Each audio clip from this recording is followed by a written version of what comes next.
न सोना चाहिए न चांदी चाहिए, मुझे तो बस श्याम तेरी बंदगी चाहिए।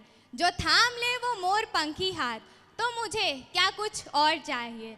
न जाने क्या खुमारी है श्याम तेरे नाम में, हर भक्त झूम उठे बस तेरे एक दीदार में। With the divine blessings of Sri Khatu Shyam Baba, we welcome you all in today's soulful presentation, a story of faith, devotion and divine grace.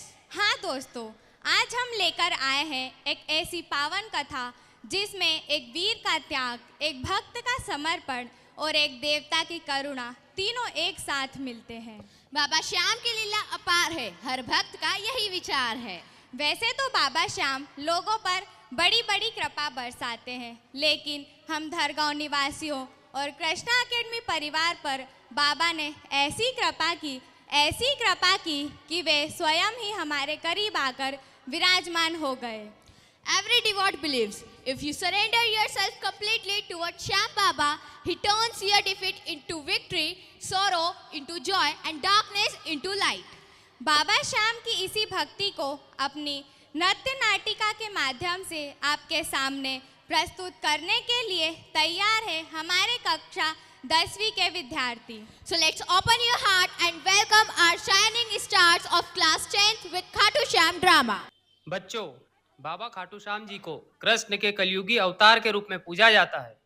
बाबा से जुड़ी एक कहावत काफी प्रसिद्ध है कि बाबा राजा को रंग और रंग को राजा बना सकते हैं। राजस्थान के सीकर में बाबा का भव्य मंदिर है, जहां हर साल लाखों की संख्या में श्रद्धालु आते हैं। अब प्रश्न यह उठता है कि बाबा खाटू श्याम जी को भगवान का दर्जा क्यों दिया गया है। आइए जानते हैं हम। युवक,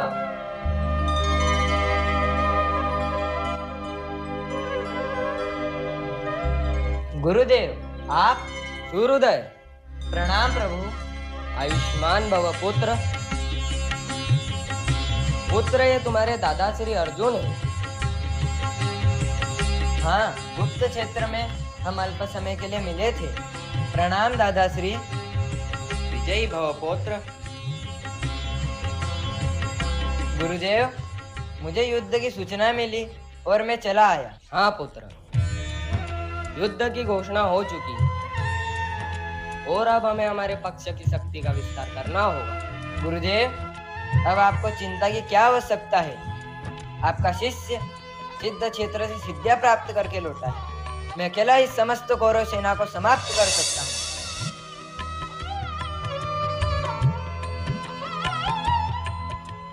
गुरुदेव, यह है मेरी साधना का प्रसाद जो मुझे देवी सिद्धिका और भगवान शिव ने दिए हैं।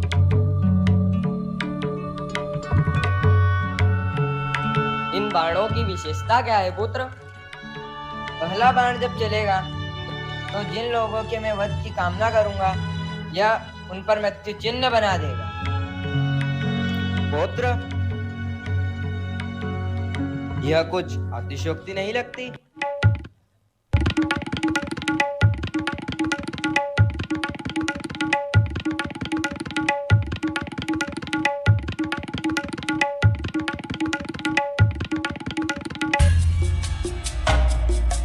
वृक्ष के सारे पत्ते मेरे लक्ष्य पर है गुरुदेव।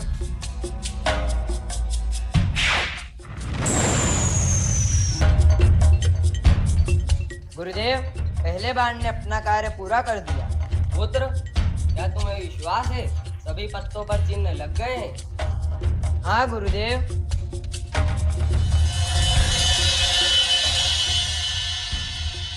गुरुदेव, अब मेरे दूसरे बाण को छोड़ने से जितने पत्तों पर चिन्ह है वो भूमि पर गिर जाएंगे और तीसरा बाण तो प्रलय के समान है। यदि मैंने इसका उपयोग किया तो सारी सृष्टि का विनाश हो जाएगा। मैं इसका प्रयोग कभी नहीं करूंगा। रुक जाओ पुत्र, अब मुझे पूर्ण विश्वास है इस महायुद्ध में हम पांडव दुर्बल नहीं हो सकते। दुर्बल तो अब कौरव लगते हैं। ऐसा मत कहिए दादाश्री, अन्यथा अनर्थ हो जाएगा। क्या अनर्थ होगा पुत्र? गुरुदेव, मैंने देवी सिद्धिका तथा भगवान शिव को वचन दिया है कि युद्ध में जो पक्ष कमजोर सिद्ध होगा मैं उनकी ओर से युद्ध लड़ूंगा।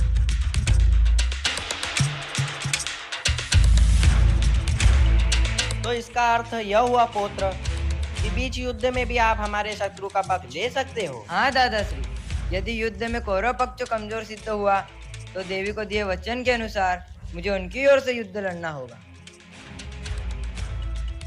चलो पुत्र, विश्राम कर लो। क्षमा करे गुरुदेव, मैंने निर्णय लिया है कि युद्ध क्षेत्र के बाहर रहकर ही युद्ध देखूंगा।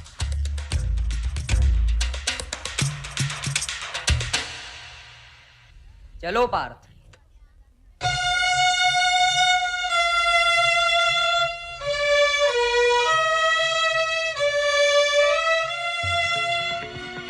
हे केशव, हे जनार्दन, इस युद्ध में तो हमारी विजय निश्चित है। निसंदेह, किंतु जो मैं अभी अभी सुनकर आ रहा हूँ उसका अर्थ यह है कि पहले हमें पराजय की सीमा तक पहुंचना होगा, और पराजय का अर्थ है पांडवों में से 2-3 की मृत्यु और पांडव सेना का विनाश। पराजय? मैं कुछ समझा नहीं केशव। पार्थ, यदि हम कौरव सेना का नाश कर दे और विजय की ओर चले तो बर्बरिक अपने 2 ही बाणों से हमारे विजय उल्लास को पराजय में बदल देगा। तो अब क्या करें?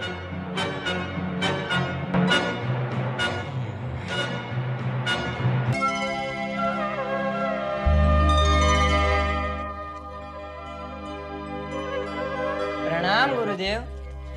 प्रणाम दादाश्री। आयुष्मान भव।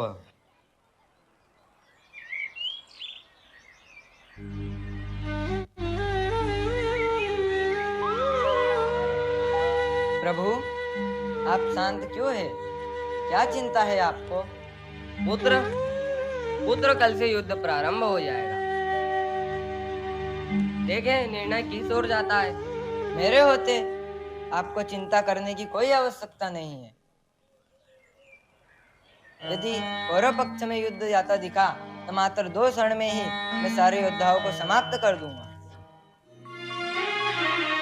मैं तुम्हारी शक्ति से परिचित हूँ पुत्र, और यह भी जानता हूँ कि तुम्हारी हम में अनन्य भक्ति है। किंतु क्या प्रभु? पुत्र, आज शुक्ल फाल्गुन द्वादशी है। आज की महिमा दुगनी हो जाती है। किंतु मुझे बताइए प्रभु, मैं आपके दिए हर आदेश का पालन करूंगा। वत्स सूर्योदय, युद्ध से पूर्व चंडी एक बलि चाहती है, और बलि उसी की चढ़ाई जाएगी जो अतुलित बलशाली होगा। इसमें चिंता किस बात की है प्रभु? चिंता इस बात की है कि इस पृथ्वी पर ऐसे 3 ही वीर हैं जिनकी बलि स्वीकार होगी। मैं, तुम या अर्जुन। केशव,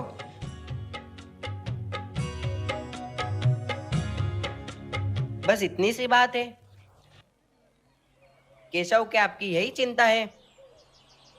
तो हे जनार्दन, इस बलि के लिए मैं अपने आप को प्रस्तुत करता हूँ। केशव, अपने आप को। तुम यह नहीं कर सकते पार्थ, यह एक धर्म युद्ध है। यदि एक भी पांडव कम हो जाएगा तो यह धर्म युद्ध नहीं कहलाएगा।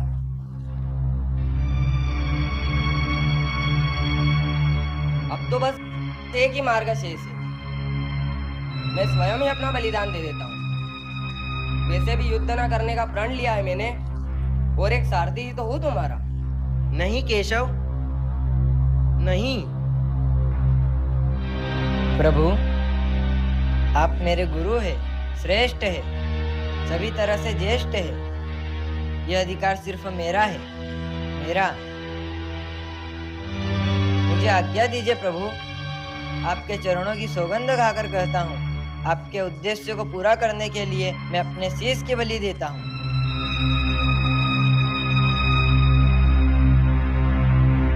प्रभु, यह कार्य करने से मेरे वंश की कीर्ति बढ़ेगी। यह सौभाग्य मैं अपने हाथों से नहीं जाने दे सकता।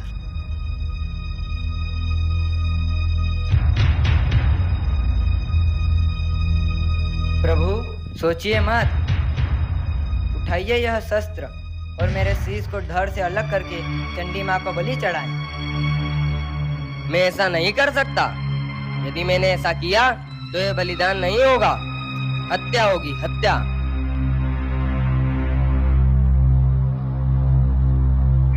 जब मैं स्वेच्छा से यह शीश आपको सौंप रहा हूँ तो यह हत्या नहीं कहलाएगी। धर्म यह कहता है पुत्र कि बलिदानी स्वयं दान दे। यदि मैं ऐसा करता हूँ तो यह हत्या ही कहलाएगी।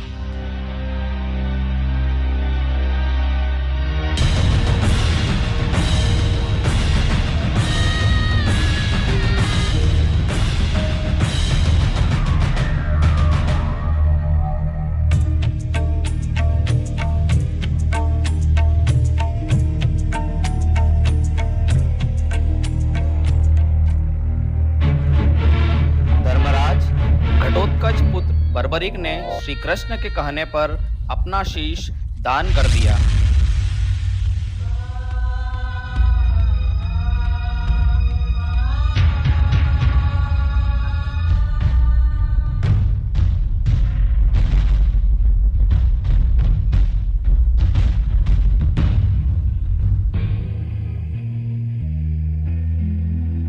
पुत्र बर्बरिक, पुत्र, यह तुमने क्या किया? वासुदेव, यह आपने उचित नहीं किया। अब मैं हाडिम्बा और मौरू को क्या उत्तर दूंगा?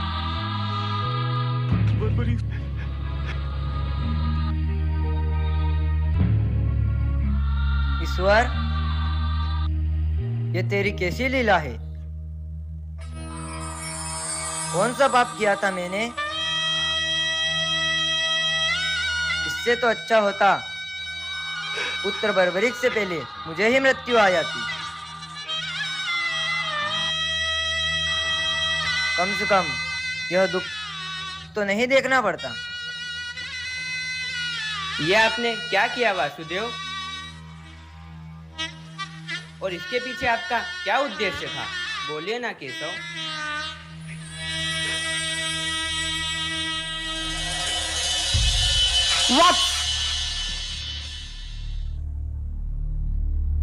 भगवान श्री कृष्ण ने महाबली बर्बरिक से यह शीश दान किस कारण मांगा, मैं बताती हूँ। ब्रह्मदेव द्वारा इन्हें घमंड करने पर यह श्राप दिया गया। अगले जन्म में जब पृथ्वी पर धर्म की रक्षा के लिए युद्ध होगा, तब श्री कृष्ण के द्वारा इन्हें मोक्ष प्राप्त होगा और वे ही इसकी मृत्यु का कारण बनेंगे। इसलिए इसमें श्री कृष्ण का कोई दोष नहीं है। आपको श्री कृष्ण पर कोई दोष नहीं लगाना चाहिए। हे केशव, मुझे क्षमा करे। क्षमा करे?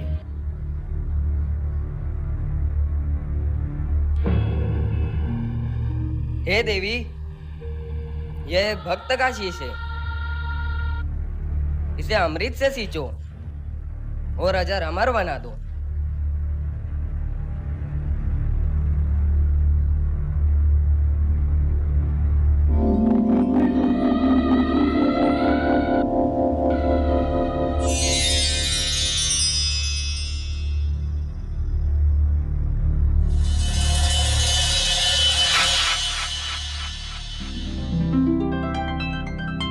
पुत्र बर्बरिक, तुम्हारे त्याग, साधना और तुम्हारे इस महान शीश दान ने तुम्हें नर से नर श्रेष्ठ बना दिया है।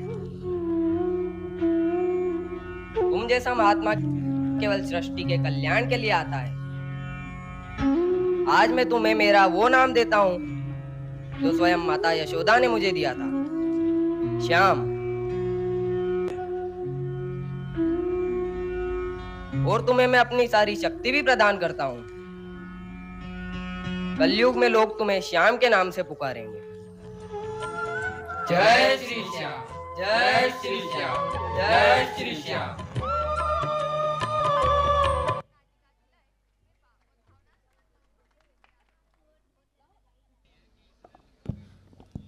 बहुत अद्भुत प्रस्तुति है। एक बार दोनों हाथ उठाकर बोलिए, बाबा खाटू श्याम की। मैं यहाँ उपस्थित सभी पालक गणों को बताना चाहती हूँ कि कृष्णा एकेडमी धरगांव को शैक्षणिक, सामाजिक, धार्मिक एवं सांस्कृतिक क्षेत्र में विद्यार्थियों के भविष्य निर्माण एवं विकास के लिए उत्कृष्ट कार्य करने हेतु माननीय मुख्यमंत्री श्री मोहन यादव जी द्वारा दिनांक 20 फरवरी 2025 मिंटो हॉल भोपाल में आयोजित समारोह में पुरस्कृत किया गया और इसके साथ ही विश्व प्रसिद्ध बागेश्वर धाम पीठाधीश्वर श्रद्धेय धीरेन्द्र कृष्ण शास्त्री जी द्वारा सामाजिक एवं धार्मिक गतिविधियों में विद्यालय की पूर्ण सहभागिता के लिए कृष्णा एकेडमी परिवार के संचालक महोदय श्री संजय जी पाटीदार को सेवा सम्मान समर्पण पुरस्कार दिनांक 21 सितंबर 2025 को खजुराहो में आयोजित भव्य समारोह में प्रदान किया गया।